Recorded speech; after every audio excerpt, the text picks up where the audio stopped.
Hola, hola, hola, hola. Creo que ahí se escucha.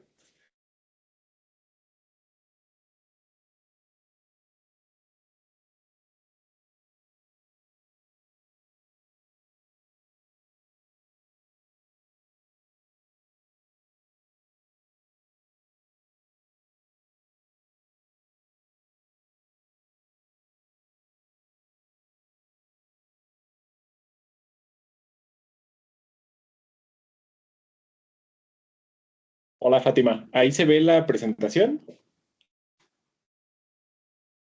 Sí, Va, gracias. Solo, Fátima.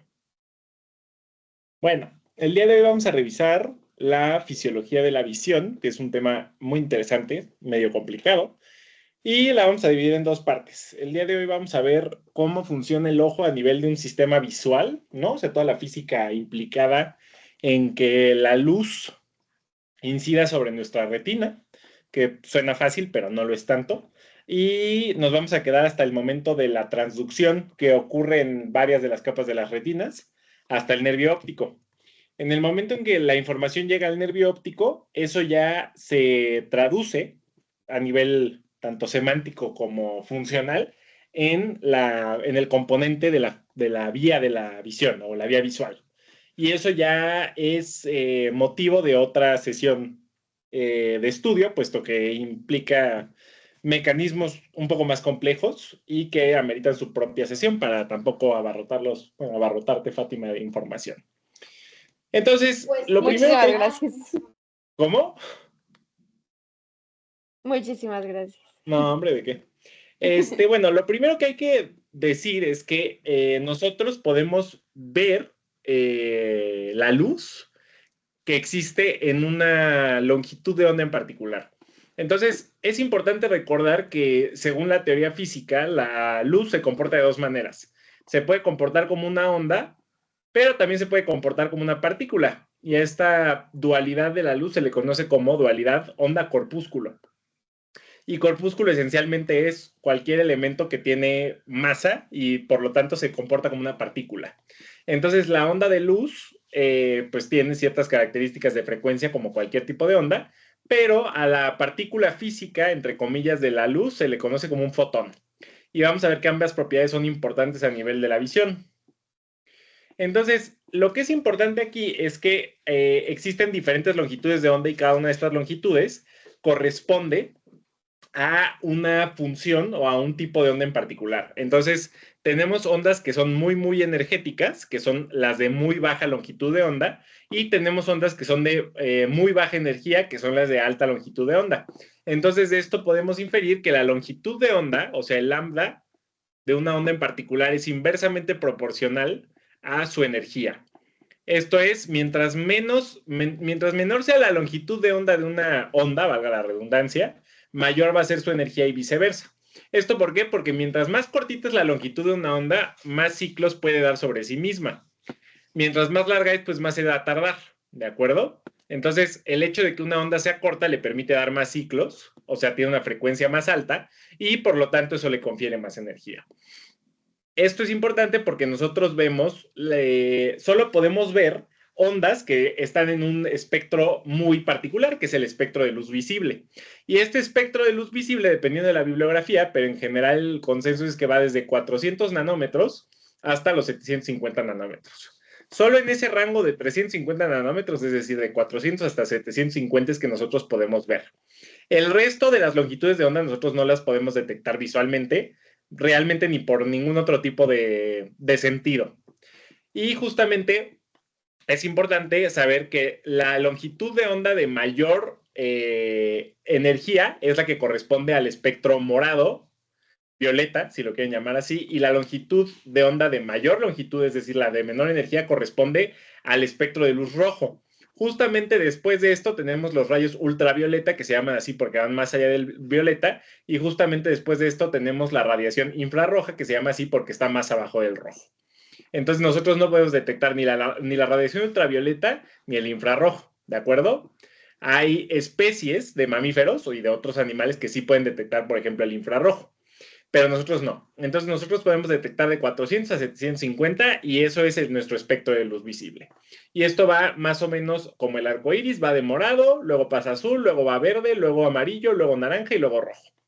Y las combinaciones de los colores primarios, que en teoría del color nosotros sabemos que son rojo, amarillo y azul, en el caso de la fisiología no es así. Los colores primarios, entre comillas, en la fisiología humana son rojo, azul y verde, puesto que con estos podemos configurar todos los demás colores, y eso lo vamos a ver más adelante.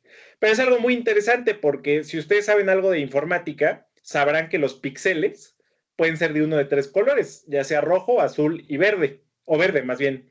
Y todos estos píxeles se pueden combinar de distintas formas para dar lugar a una imagen de muchos colores.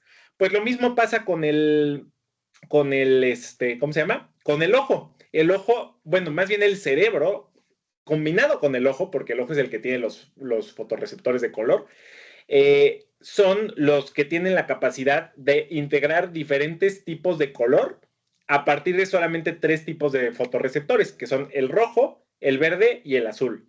Entonces, esto se complica todavía más porque yo les estoy diciendo que podemos detectar colores en todo este espectro de longitud de onda, pero realmente solo existen tres tipos de fotorreceptores. Como ya les comenté, uno para el rojo, otro para el verde y otro para el azul. Y dependiendo de cómo se prendan y apaguen estos fotorreceptores, es que nosotros podemos distinguir o más bien interpretar otros tipos de color. Entonces, es importante entender que la característica esencial del ojo es enfocar los haces de luz que vienen del mundo externo y dirigirlos hacia la retina. Y específicamente no solo a la retina, sino a la fóvea, que es el punto de mayor agudeza visual de toda la retina. Rápidamente vamos a recapitular algunos elementos de la anatomía del ojo. Entonces, el ojo está compuesto por varios componentes. De más externo a más interno tenemos la córnea. Aquí en esta camarita o en este espacio que ven aquí, esto se llama cámara anterior, y en este espacio está el humor acuoso. Luego está el cristalino, que en inglés se llama lens, justamente porque actúa como una lente, y en español se llama así porque pues, es cristalino, es transparente. Y el mayor porcentaje del volumen del ojo está ocupado por el humor vítreo. Alrededor del 85% del ojo es el humor vítreo, que tiene unas características muy particulares, pero en general el 95% del humor vítreo está formado por agua. Y el 1% está compuesto por todas las otras cosas que les dan sus características particulares de refractividad y de otras cuestiones físicas y químicas también. A nivel histológico, el ojo tiene tres capas. Tiene una capa externa, que es la esclera, que es la partecita blanca que nosotros podemos ver. Tiene una parte intermedia, que es esto que ustedes ven así como rojito, que es la coroides, y está englobado en la uvea. Y la parte más interna, que a su vez realmente es la parte más externa, como veremos que es un poquito complicado, es la retina. Y la retina, quiero que quede muy claro, que es una estructura nerviosa modificada, ¿de acuerdo? La retina está formada casi en su enteridad por neuronas. Y estas neuronas tienen la capacidad de recabar el estímulo luminoso, que es el estímulo visual en sí, y transmitirlo a través del nervio óptico hacia la corteza visual, de esta manera llevando a la interpretación del estímulo visual, ¿de acuerdo? Entonces, la retina se distingue del resto de los componentes del ojo porque, a diferencia del resto, la retina es un componente estrictamente nervioso, ¿ok? O sea, son neuronas que integran la retina y regulan la captación del estímulo visual, ¿de acuerdo? Ahora bien, como les comenté, el día de hoy nos vamos a concentrar sobre todo, bueno, nos vamos a concentrar en el ojo en su totalidad, pero nos vamos a concentrar sobre todo en el ojo como un sistema óptico. Entonces, como les decía, el ojo, su función esencial es recabar o digamos que recolectar los haces de luz que llegan del mundo externo y enfocarlos en la retina, que es la estructura encargada, insisto, de interpretar esta información a nivel local y transmitir o transducir de manera más precisa esta información como un estímulo nervioso a través del nervio óptico, ¿de acuerdo? Entonces, la retina tiene varias perdón, no, el ojo tiene varias estructuras encargadas de llevar a cabo esta función. Y entonces, justamente les hice énfasis en estas estructuras porque son las que intervienen en pues, en la transmisión visual. Entonces, la primera, que es la más externa y quizás la más importante a nivel de la refracción de la luz, que ahorita es un concepto que vamos a ver, es la córnea, como bien indicado aquí, ¿ok? Luego viene el humor acuoso, luego viene el cristalino y luego el humor vítreo. ¿De acuerdo? Algo que es muy importante es que todas estas estructuras están conformadas en mayor o menor medida por agua.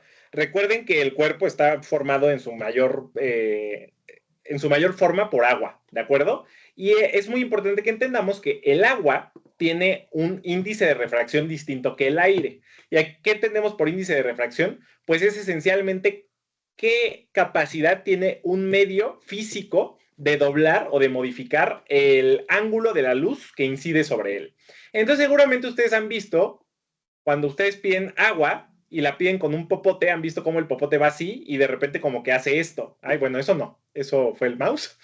Pero más bien es algo así, que está el agua aquí, el popote va así y de repente como que se dan cuenta de que como que el popote como si se doblara, ¿no? O sea, como que pasa esto, como si se partiera. Esto es justamente por el índice de refracción del agua, que es distinto al del aire. El hecho de que haya un distinto índice de refracción aquí, que es un medio aéreo, que aquí, que es un medio acuoso, hace que la imagen se distorsione y de esta manera es como si se doblara. ¿Ok? Si el índice de refracción entre el agua y el aire fuera el mismo, esto no pasaría, pero como es diferente, esto condiciona que la imagen se doble, ¿de acuerdo? Y a eso es lo que llamamos nosotros refracción del aire, a la angulación del aire al atravesar distintos medios con distintos índices de refracción. Entonces, si se fijan, el aire tiene un índice de refracción muy diferente al de la córnea, ¿de acuerdo? El aire es D1 justamente porque es nuestro basal o nuestro método de comparación, y la córnea sube hasta 1.38. Entonces, por eso yo les hago tanto énfasis en la córnea, porque la córnea, al ser la primera estructura con la que choca la luz al entrar en contacto con el ojo, quiere decir que la córnea es la que más deforma la luz.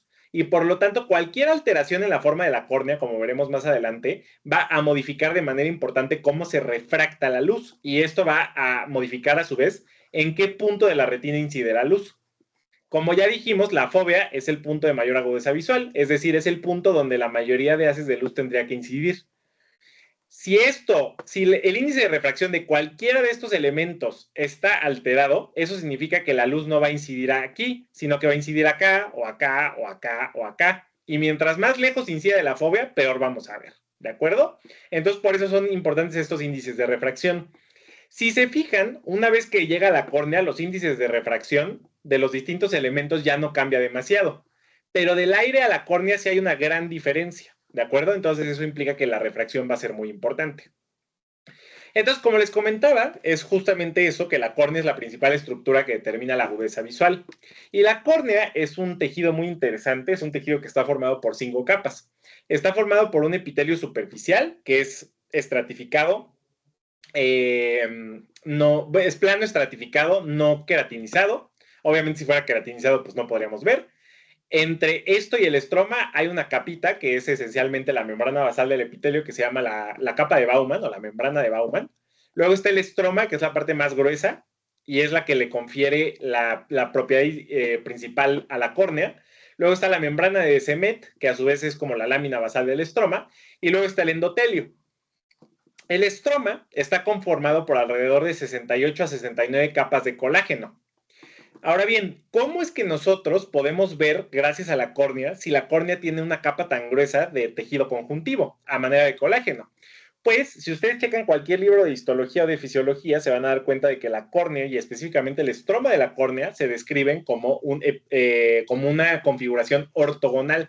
¿Esto qué quiere decir? Que hay unas láminas de tejido conjuntivo o de colágeno que van así, pero hay otras que van así, y otras que van así, y otras que van así. Entonces, al fin y al cabo, esto háganse de cuenta que queda como una estructura en malla, pero es una malla sumamente delgada. Y entonces, al quedar una malla, esto permite el paso de luz a través de estos espacios. Y de esta manera es que la córnea a nivel macroscópico se ve transparente y a nivel microscópico permite el paso de luz. ¿De acuerdo? Obviamente la membrana de Baumann, la membrana de Semet y el endotelio, al ser tan delgados, al ser una sola capa de células o de matriz en realidad, pues no obstaculizan el paso de luz. Algo que es importante de la córnea es que el endotelio nutre a la córnea, pero si se fijan aquí no hay vasos sanguíneos. O sea, no hay vasos sanguíneos que penetren en la córnea. Y eso es esencial, ¿de acuerdo? Esto quiere decir que la córnea se nutre por difusión y los nutrientes difunden desde la base, que está formada por el endotelio, hasta el ápice, que está formada por el epitelio, ¿de acuerdo? Y los nutrientes difunden, insisto, o sea, difunden a través de todo este estroma, difunden a través del epitelio y hasta la parte más superficial, ¿ok?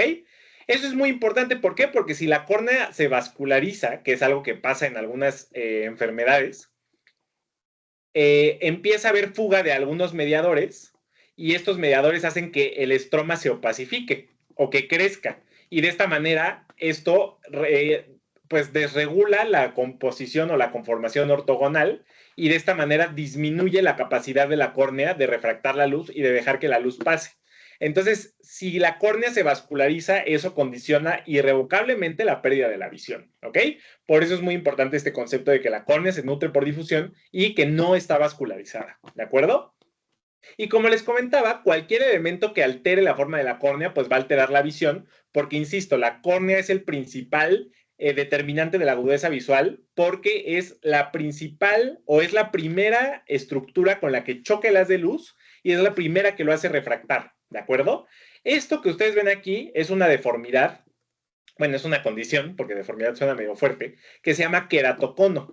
Y justamente el queratocono es una condición que es común, por ejemplo, en personas con rinitis alérgica.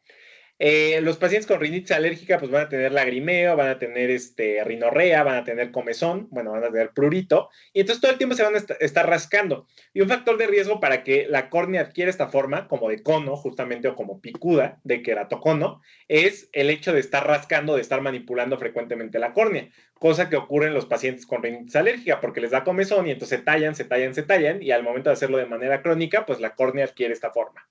Y entonces son pacientes que desarrollan disminución de la agudeza visual, es decir, no pueden ver bien a raíz de esta deformación en la forma de la córnea, ¿ok?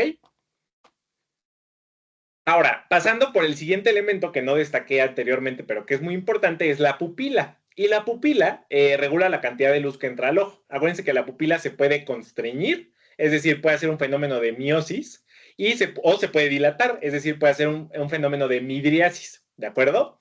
Y esto lo vimos en la clase de sistema nervioso autónomo. Decíamos que el estímulo parasimpático que viene del ganglio oculomotor, del nervio oculomotor, que es el tercer par craneal, eso no lo vimos tan a fondo, pero hace sinapsis en una cosa que se llama núcleo de Edinger-Westphal, y el núcleo de Edinger-Westphal a su vez manda sus raíces nerviosas para inervar a un ganglio que lo que hace es que controla la apertura de la pupila.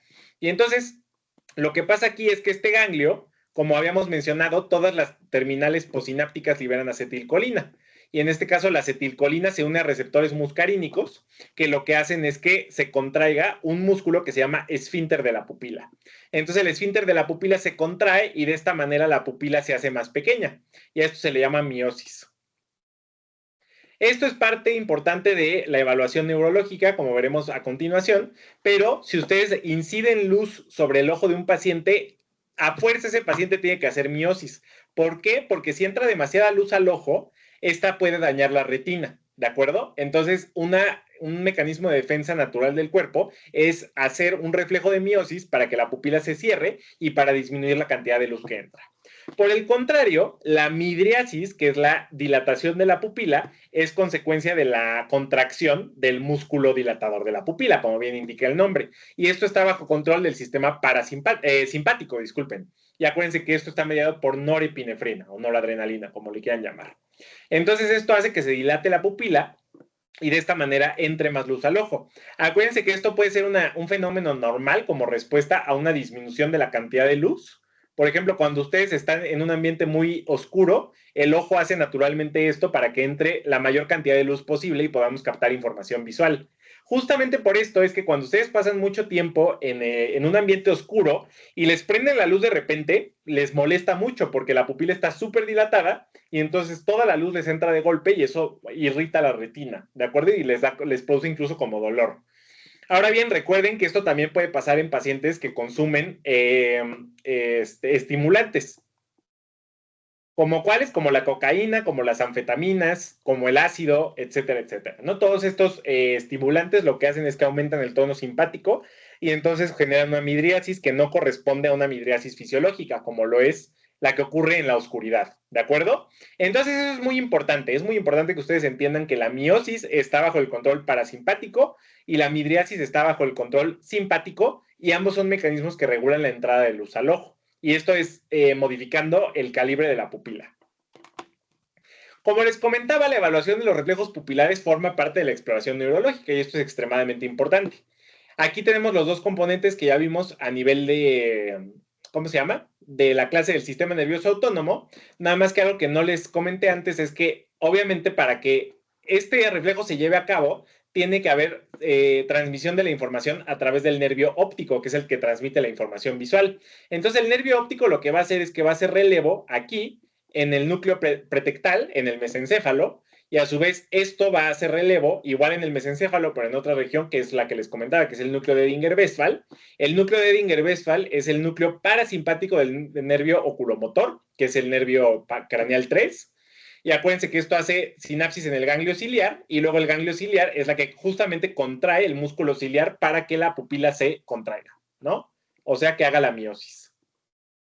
Por el contrario, el nervio óptico también puede transmitir señales hasta los segmentos superiores torácicos de la médula espinal, que acuérdense que forman estos primeros ganglios cervicales que son prevertebrales, y entonces forman el ganglio cervical superior, y el ganglio cervical superior viaja junto con el plexo carotídeo hasta el músculo dilatador de la pupila, y esto a su vez puede hacer lo contrario, puede dilatar la pupila. ¿Ok? Así es como funciona la inervación. Y acuérdense que en la clase pasada, que fue la de sistema nervioso autónomo, nosotros hablamos de un síndrome muy complejo, que es el síndrome de Horner. Y en el síndrome de Horner lo que pasa es que hay una lesión a nivel de la raíz del ganglio cervical superior, aquí, a nivel de esta, que puede ser, por ejemplo, a nivel del plexo carotídeo o a nivel más distal.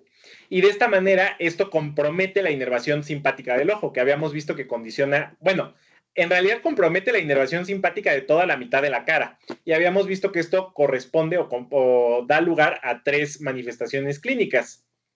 Miosis, porque como ya no hay una inervación simpática que haga midriasis, entonces el ojo se hace miosis y entonces la pupila se queda súper contraída. Ptosis, ¿por qué? Porque la rama simpática también inerva al elevador del párpado superior. Y anhidrosis, ¿por qué? Porque el sistema simpático también lo que hace es inervar a las glándulas sudoríparas de la cara. Entonces, un paciente que tiene la pupila chiquita, el párpado caído y aparte no le suda la mitad de la cara. Y a eso es lo que conocemos como el síndrome de Horner, ¿de acuerdo? Y es por lesión ya sea a nivel del ganglio cervical superior, que recordemos es el ganglio bueno, es el que alberga las neuronas postganglionares, o a nivel distal a partir de del axón de la neurona postganglionar. Acuérdense que en el sistema nervioso simpático el axón de la neurona postganglionar es largo y eso hace que sea más susceptible a lesiones. Esto explica el síndrome de Horner, ¿ok? Ahora bien, pasando al siguiente elemento, el cristalino. El cristalino, como les comentaba, en inglés se llama lens y justamente a mí me es un nombre o es una palabra, un término que me gusta mucho porque justamente el cristalino actúa como la lente fisiológica. Es decir, el cristalino tiene esta forma como de cebolla, si se fijan, porque tiene varias capas concéntricas igual de tejido conjuntivo, y esto le permite al cristalino modificar cómo incide la luz.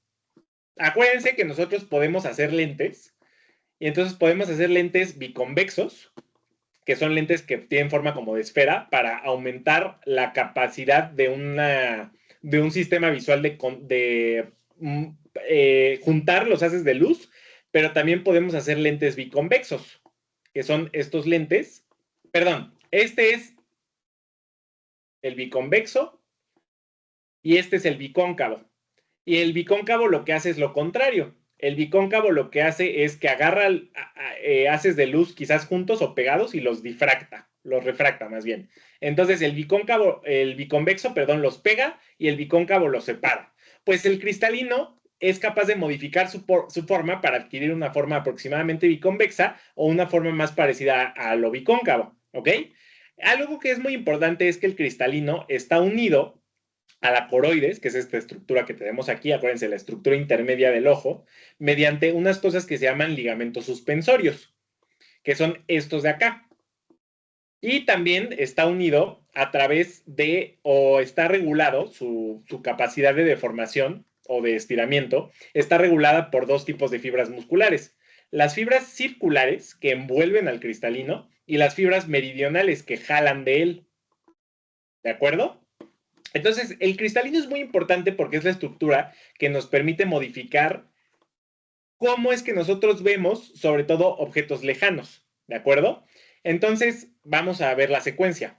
Si nosotros queremos ver algo que está lejos, o sea, que está lejos de nosotros, que está lejos de nuestro campo visual, nosotros vamos a, de manera inconsciente, por supuesto, vamos a tensar los ligamentos suspensorios y vamos a relajar ambas fibras musculares, tanto las meridionales como las circulares.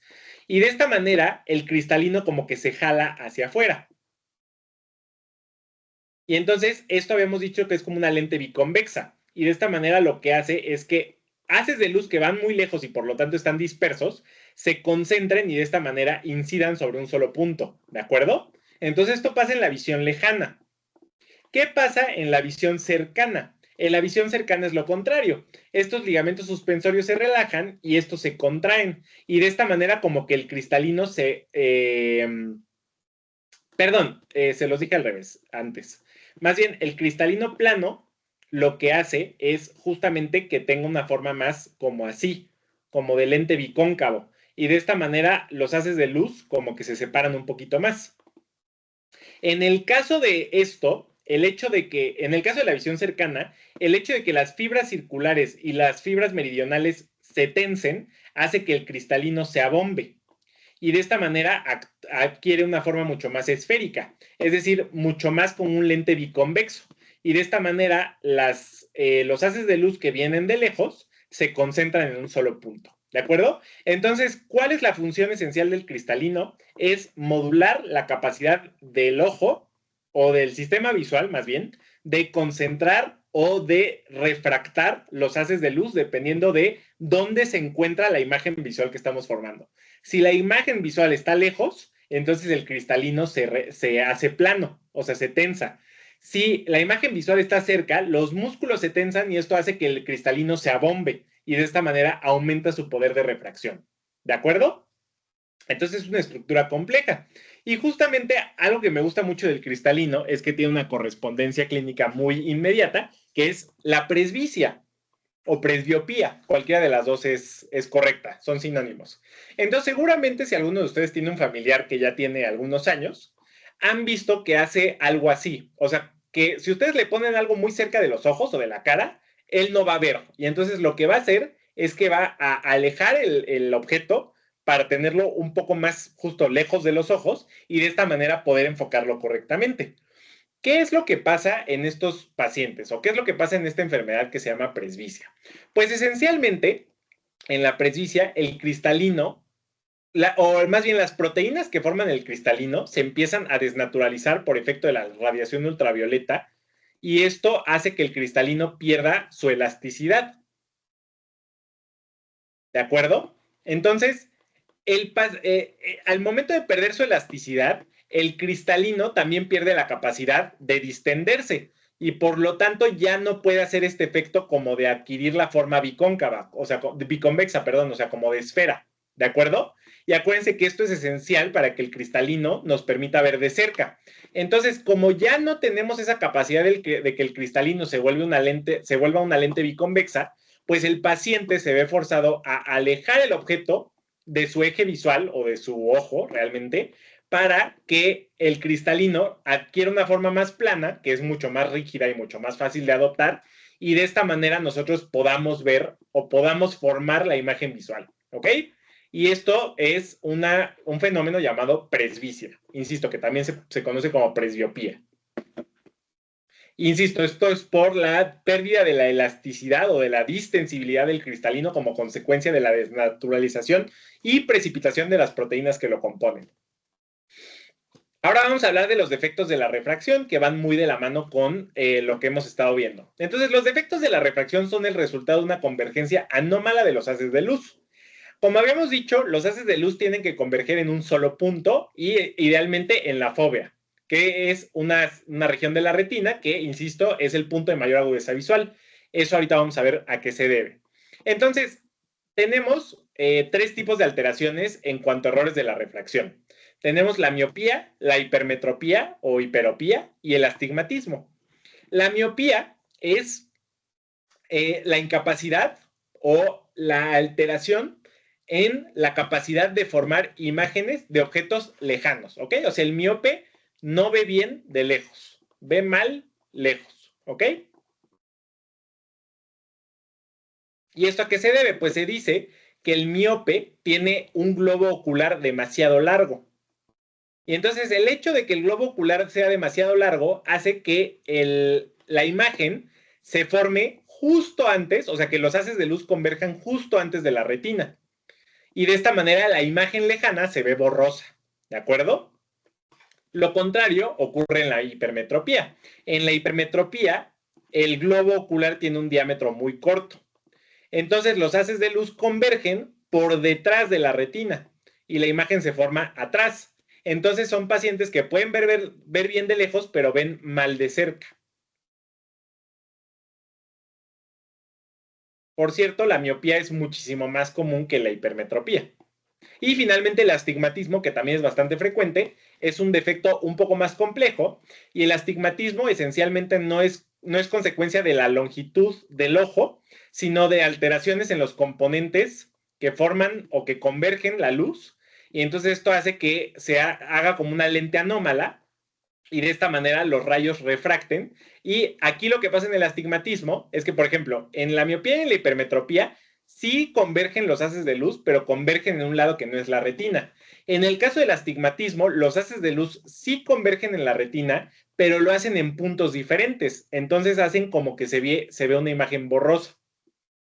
Es muy frecuente encontrar errores o defectos refractivos mixtos, por ejemplo, miopía con componente de astigmatismo o hipermetropía con componente de astigmatismo. Realmente que la miopía y la hipermetropía coincidan, pues no es frecuente, o incluso me atrevería a decir que es imposible, porque son consecuencia de un proceso fisiopatológico distinto, ¿de acuerdo? Y justamente les hacía tanto énfasis en esta parte de los lentes bicóncavos y biconvexos por esta cuestión de que justamente estos defectos de la refracción se tratan con distintos tipos de lentes. Entonces, la miopía, en la miopía habíamos dicho que la imagen se forma muy adelante, ¿de acuerdo? Porque el ojo es muy largo. Entonces, si la imagen se forma muy, muy adelante, lo que necesitamos es una lente que lo que haga es que como que retrase la incidencia de los haces de luz sobre la retina. Y esto es el lente bicóncavo. Acuérdense que el lente bicóncavo, al tener esta forma particular, lo que hace es que como que hace que los haces de luz se separen un poquito. Y entonces de esta manera logra que los haces de luz converjan más atrás y de esta manera incidan sobre la retina. Entonces, en la miopía, esencialmente lo que pasa es que el poder refractivo del ojo es muy alto. Entonces, lo que hay que hacer es disminuirlo. Y en la hipermetropía es lo contrario. El poder refractivo del ojo es muy bajo, ¿no? O sea, lo que hace es que lo enfoca por atrás de la retina. Entonces, lo que hacemos es utilizar un lente biconvexo, como el de esfera, que decíamos del cristalino, para que la imagen se enfoque a nivel de la retina. Entonces, en la miopía, el lente bicóncavo lo que hace es que empuja la imagen hacia atrás, y en la hipermetropía lo que hace el lente biconvexo es que empuja la imagen hacia adelante. Y en el astigmatismo, como les decía, es un defecto más complejo y entonces necesitamos unos lentes que lo que hagan es que favorezcan la convergencia de luz de los rayos de manera simétrica y simultánea en el mismo punto sobre la retina. Entonces son lentes mucho más complejos, ¿de acuerdo?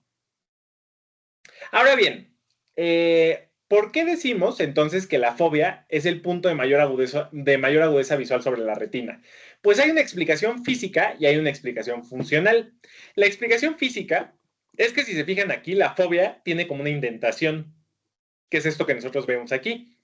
Y esto es consecuencia de que a nivel de la fobia, las células que ustedes ven aquí, las capas más superficiales de la retina, como que se abren hacia los lados.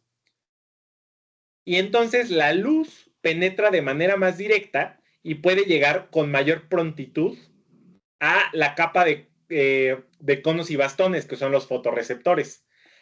Ahorita vamos a ver que los fotorreceptores son las principales células involucradas en la transducción de la luz. Entonces es muy importante que la luz llegue de manera no obstaculizada a esta capa de fotorreceptores, y la parte de la retina en la que puede llegar con mayor facilidad la luz es justamente en la fóvea. ¿Qué otra razón existe para que la fobia sea el punto de mayor agudeza visual? Pues que tiene la mayor densidad de fotorreceptores en toda la retina. Es decir, no solo la luz puede llegar con mucha facilidad a la capa de fotorreceptores en esta región, sino que hay muchísimos fotorreceptores en la fóvea. ¿Ok? Entonces, esto es muy importante. ¿Cómo? Algo que también es importante mencionar es que la fóvea es un punto en una estructura un poco más grande que se llama la mácula. Y la mácula se ve en un examen de fondo de ojo, que es el que nos permite estudiar pues, la retina y las estructuras nerviosas y vasculares del ojo, como lo veremos a continuación. Entonces, justamente como se ve aquí, este es el disco óptico, y el disco óptico representa al nervio óptico. No se ve por el color, pero este es el nervio óptico. Aquí tenemos las venas y también tenemos las arterias. Las venas son más gruesas que las arterias y las arterias tienen un brillo mucho más intenso que el de las venas. O sea, las venas son más oscuras. Pero bueno, eso lo vamos a dejar para oftalmo, que no nos compete ahorita. Y como les decía, pues todo esto que se ve aquí en el fondo es la retina. Y en la retina está esta sección que es la mácula, que se llama justo así. Mácula es mancha, y entonces justamente si ustedes lo ven, destaca mucho esta región porque justamente parece una mancha. Lo voy a cambiar de color. Parece una mancha. Y dentro de la mácula está la fóvea. Y ya no se los quise poner, pero dentro de la fóvea, a su vez, hay una estructura que es la mayor de todas en la agudeza visual. Pero bueno, el punto es que la mácula es el punto de mayor agudeza visual y a su vez la fóvea que está dentro de la mácula es la que tiene mayor densidad de fotorreceptores. ¿De acuerdo? Y obviamente, pues si estamos diciendo que la mácula contiene la fóvea y que a su vez esta estructura es la de mayor agudeza visual de toda la retina, pues obviamente cualquier alteración a nivel de la mácula nos va a condicionar una pérdida muy importante de la visión. Es decir, nos va a condicionar una disminución de la agudeza visual. Hay varias enfermedades que pueden afectar a la mácula. En este caso yo les pongo la degeneración macular relacionada con la edad. La degeneración macular relacionada con la edad es uno de los padecimientos oftalmológicos más frecuentes y es un padecimiento en gran medida idiopático. ¿Esto qué quiere decir? Que no sabemos exactamente qué es lo que lo causa. Lo que sí sabemos es que hay dos tipos principales, la degeneración macular húmeda y la degeneración macular seca. La degeneración macular húmeda es la menos común, representa alrededor del 10% de los casos. Y esto es desafortunado, ¿por qué? Porque para esta sí tenemos un tratamiento muy indicado. Sanguíneos aquí para impedir que se forme pues basurita a nivel de la mácula, por decirlo de manera simple. La degeneración macular seca es la más frecuente y esto es desafortunado también porque no tenemos un tratamiento muy definido para esta, ¿de acuerdo? Este padecimiento se caracteriza por la formación de drusas, que son como cumulitos de basura, de pigmento, que son estas que se ven aquí como amarillitas. Y esas drusas lo que hacen es que generan una inflamación a nivel de la mácula y también obstaculizan físicamente la llegada de luz a la mácula. Entonces condicionan una pérdida de la visión muy importante, ¿de acuerdo? Esto se cree que es por la muerte de unas células que se llaman células pigmentarias de la retina, y esas las vamos a ver a continuación. Pero lo que quiero que se queden con esto es que la mácula es una estructura esencial en la visión y cualquier cosa que la afecte, ya sea un edema, o sea, que se hinche, ya sea una hemorragia, ya sea un traumatismo, ya sea la degeneración macular, todo esto nos condiciona una degeneración macular y una pérdida de la visión. Ahora, Esto es algo extremadamente temido, ya desde histología seguramente lo temen, y son las 10 capas funcionales de la retina. Estas capas son histológico-funcionales. ¿Esto qué quiere decir? Que las podemos ver en un corte histológico, pero realmente cada una de estas capas cumple una función. A mí no me gusta esta idea como de aprenderse las 10 capas de la retina, porque la verdad es que tienen nombres como medio rimbombantes, y realmente a mí lo que más me gusta es que se lo aprendan a raíz de qué hace cada capa. Entonces, aquí algo muy importante es que, como bien dice aquí, la dirección de la luz va de aquí abajo hacia aquí arriba.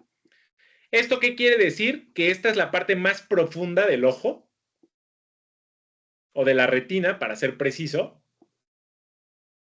y esta es la parte más superficial, ¿ok? Esto es lo que está en contacto con el humor vítreo, y esto es lo que está en contacto con la coroides.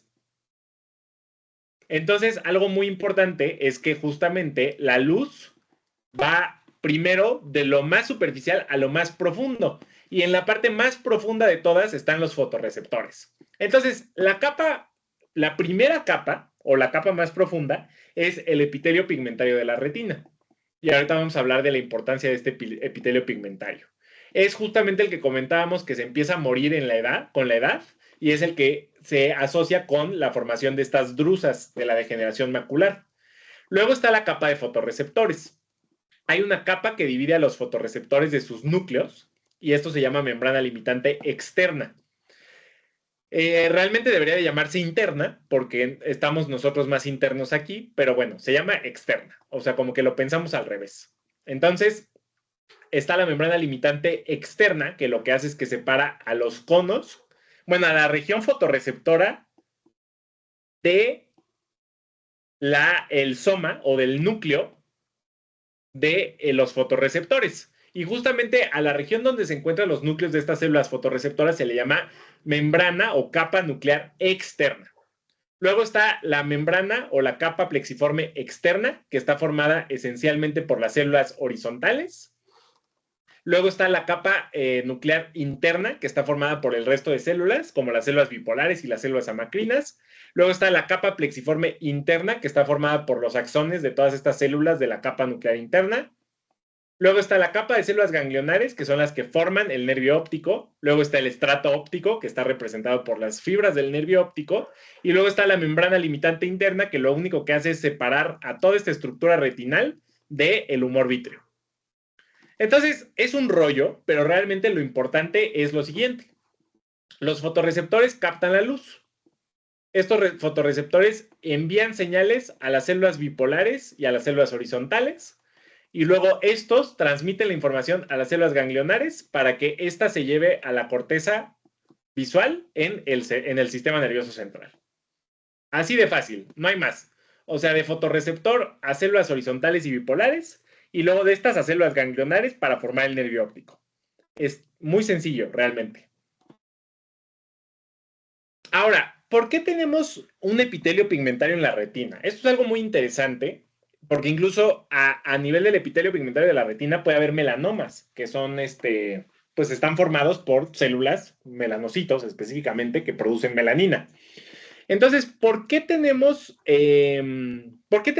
melanina en la retina? Justamente porque, pues imagínense que ustedes tienen una bola disco, que es la retina, y esta bola disco capta todos los haces de luz. Pues obviamente si capta todos los haces de luz, esta bola disco va a ser un desastre, porque un haz de luz lo va a mandar para acá, luego otro para acá, otro para acá, otro para acá, otro para acá, otro para acá, y entonces la luz se va a ir por todos lados y va a salir disparada para todas direcciones. Y obviamente eso va a obstaculizar mucho la capacidad del ojo de detectar no solo de dónde viene la luz, sino cómo es la imagen. Entonces, la forma en que la evolución ha corregido esto es que a nivel de la porción más interna de la retina, que es justamente donde incide la luz en primer lugar, hay melanina. Y entonces esta melanina lo que hace es que capta el exceso de luz y de esta manera disminuye la refracción anómala de luz.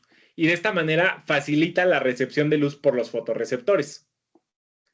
Por ejemplo, en las personas que tienen albinismo, que es una mutación en la enzima fenilalanina hidroxilasa que les impide hacer melanina, entonces estos pacientes no tienen melanina por lo tanto su epitelio pigmentario de la retina es deficiente y entonces son pacientes que tienen nistagmo. ¿Por qué? El nistagmo, ¿qué es? Es un movimiento involuntario del ojo de un lado a otro, de arriba hacia abajo, y el nistagmo es consecuencia de la incapacidad del ojo de enfocar una imagen. Entonces el ojo se está moviendo todo el tiempo. ¿Por qué? Porque como no puede enfocar una imagen, el ojo se mueve hacia la fuente de luz. Pero como en este caso todas las fuentes de luz inciden sobre la retina, pues el ojo se mueve de manera descontrolada.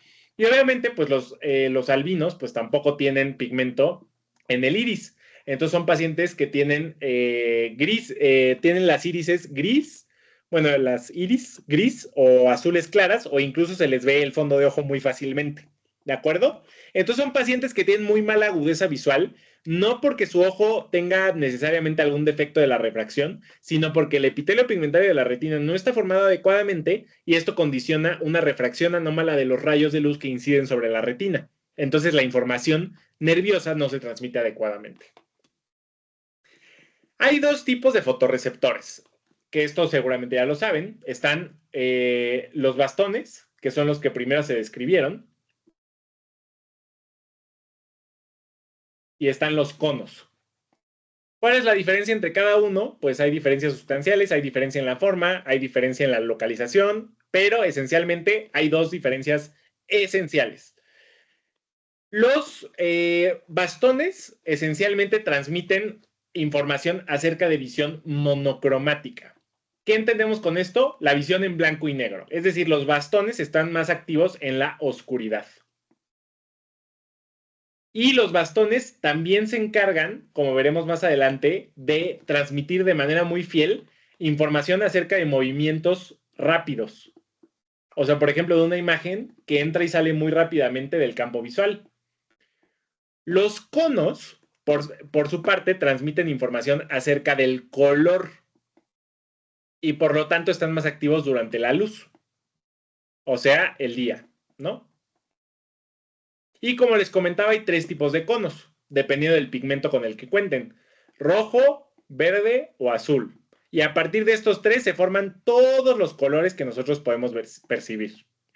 Para que se imaginen lo complejo que es esto. O sea, esencialmente el cerebro es una computadora que a partir de todos los estímulos de colores que le llegan de los tres tipos de conos, integra una imagen a color. Entonces es algo súper complejo. Ya vamos a empezar con la parte que a mí me gusta más, pero a todo el mundo le gusta menos, que es la parte molecular. Y en esta parte es muy importante destacar el papel de una proteína que se llama rodopsina. Y bueno, realmente la rodopsina es de la que vamos a hablar porque es la del modelo esencial, pero consideren que la rodopsina se expresa en los bastones. ¿Y por qué se llama así? Pues porque justamente bastón en inglés es rod. Entonces, rhodopsin es el nombre en inglés y justamente es porque se expresa en los rods. Y la fotopsina se expresa en los conos. ¿Y por qué se llama así? Pues porque es excitada por imágenes a color, ¿no? Como por fotografías a color, por así decirlo. Ahora, estas dos proteínas son GPCR, que son proteínas de las que ya hemos hablado hasta el cansancio en este curso.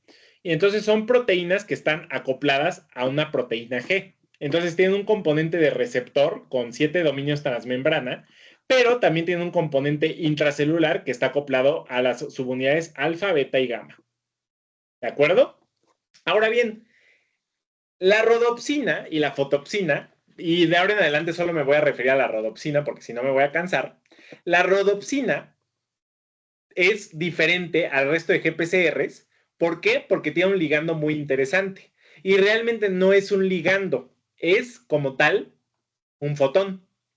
Y esto es algo fascinante. O sea, el fotón lo que hace es que incide sobre un residuo de retinal que se encuentra inmerso en el dominio receptor de la rodopsina. Entonces, cuando el retinal cuando la luz incide sobre el retinal, esto genera cambios conformacionales en la rodopsina, es decir, en el dominio transmembrana de la GPCR, ¿de acuerdo? Y estos cambios conformacionales son instantáneos, o sea, son casi en una milésima de segundo. O sea, hace una transformación tan rápida la rodopsina que cambia de forma 4 veces en una cuestión de milisegundos, ¿ok? ¿Qué es lo importante de todo este proceso? Bueno, que el cambio en el retinal hace que cambie la forma de la rodopsina y de esta manera ocurren estos cambios subsecuentes en la forma o en la conformación de la rodopsina. La parte importante de esto es que hay un punto en el que se llega a un estado transitorio que se llama metarrodopsina 2. Y la metarrodopsina 2 es la parte, digamos, como que activa, entre comillas, de la rodopsina. ¿Cuál es el asunto aquí? Que cuando llega a metarrodopsina 2, se suelta el retinal. Y el retinal se suelta en una forma que se llama todo transretinal, que se puede abreviar como ATRA.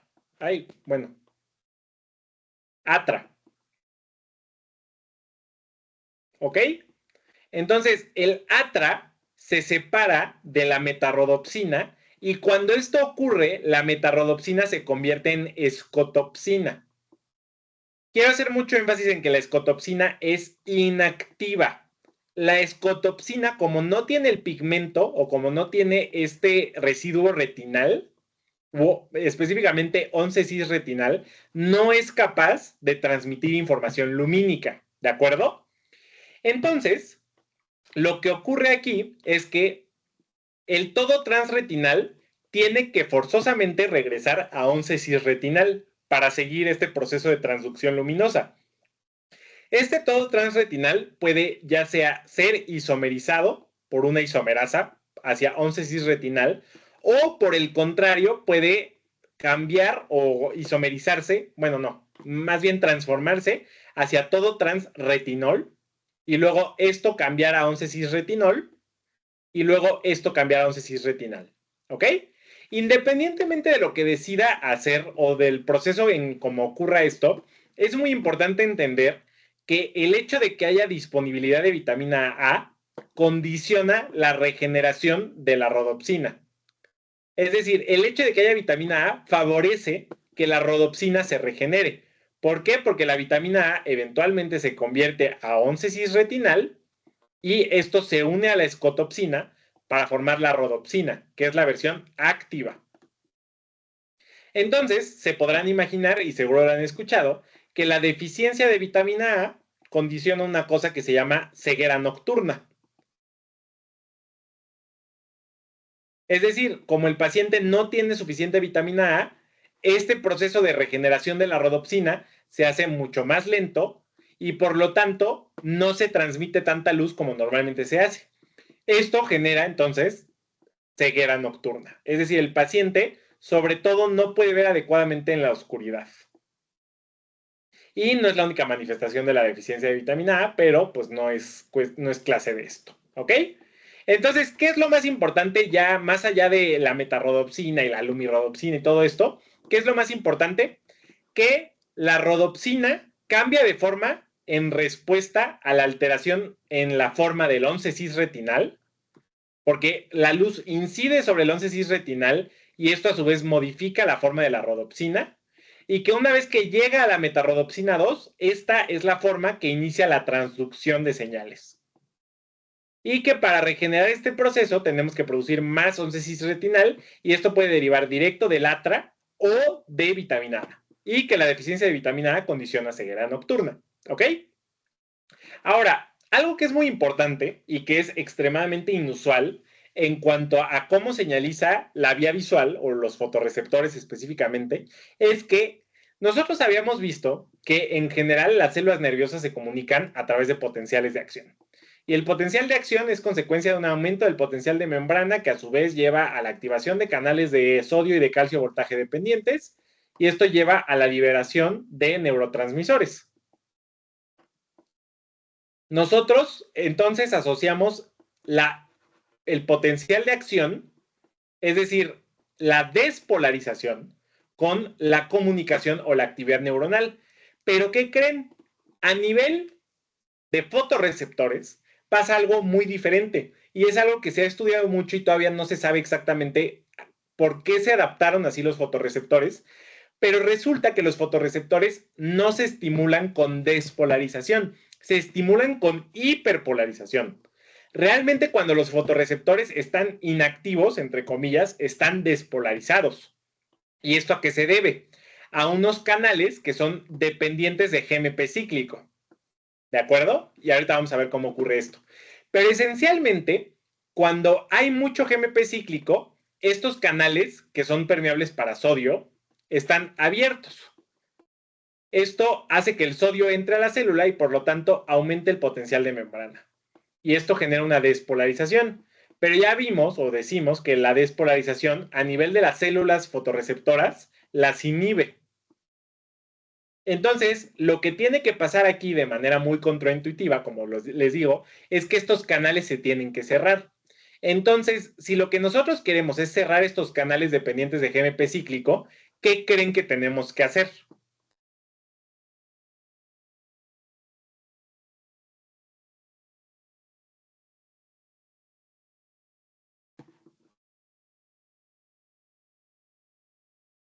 Pues si dependen de GMP cíclico, entonces lo que tenemos que hacer es quitar el GMP cíclico. Si nosotros quitamos el GMP cíclico, los canales se cierran, el sodio ya no entra y por lo tanto el potencial de membrana se reduce y la célula se hiperpolariza. Y esto resulta en su activación. Es una cosa medio rara. ¿Cómo ocurre esto? Bueno, como ya les comentaba, la luz incide sobre la rodopsina, específicamente sobre el 11-cis retinal, ¿no? Y entonces el 11-cis retinal cambia de forma, eventualmente esto da lugar a la metarrodopsina 2, y la metarrodopsina 2 lo que hace es que permite el reclutamiento de la proteína alfa, de la proteína G, perdón, que es en este caso una proteína que se llama transducina. Justamente se llama así porque fue la primera proteína que se identificó como que tuviera un papel en la transducción de la señalización celular. Y es una proteína extremadamente potente en la transducción de señales. Imagínense, un solo fotón es capaz de activar 800 moléculas de transducina. Un solo fotón. Y un solo haz de luz, o sea, un solo rayo de luz, está formado por una cantidad increíble de fotones. Entonces, imagínense la cantidad de transducina que se activa y que se produce diariamente en el ojo. O sea, el ojo es un tejido extremadamente demandante a nivel energético, ¿de acuerdo? Entonces, la rodopsina, bueno, específicamente la metarrodopsina 2, recluta a la transducina y como buena proteína G, lo que hace es que la subunidad alfa se une a GTP y esto hace que se active.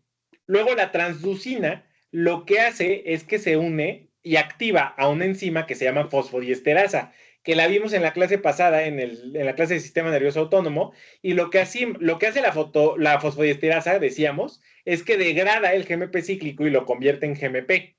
Entonces, si ya no hay GMP cíclico, los canales dependientes de GMP cíclico se cierran y por lo tanto ya no entra sodio y esto hace que la membrana se hiperpolarice, es decir, que el potencial de membrana se reduzca y esto hace que se liberen neurotransmisores a nivel de los fotorreceptores. Acuérdense, el ojo funciona al revés que el resto de sistemas nerviosos.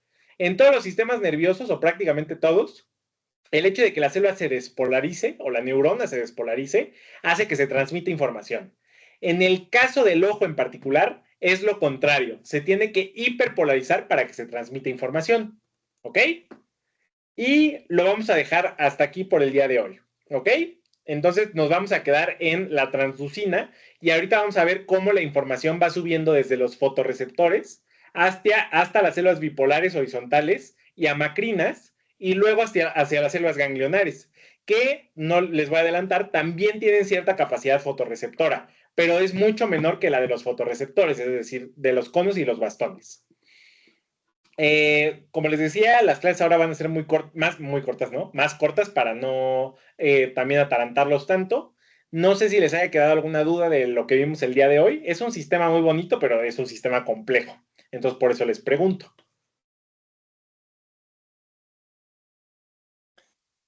Pues ninguna duda concreta. Sí está complejo. Sí, sí lo es. Pero Ok, bien, o sea, bien, gracias. ok. Gracias, Fátima. Muy bien. Valeria, ¿todo bien? Sí, todo bien, Doc. Gracias. Perfecto. Bueno, chicas, pues muchas gracias por asistir y nos vemos la próxima semana, entonces, ya para acabar este tema. Gracias, bye.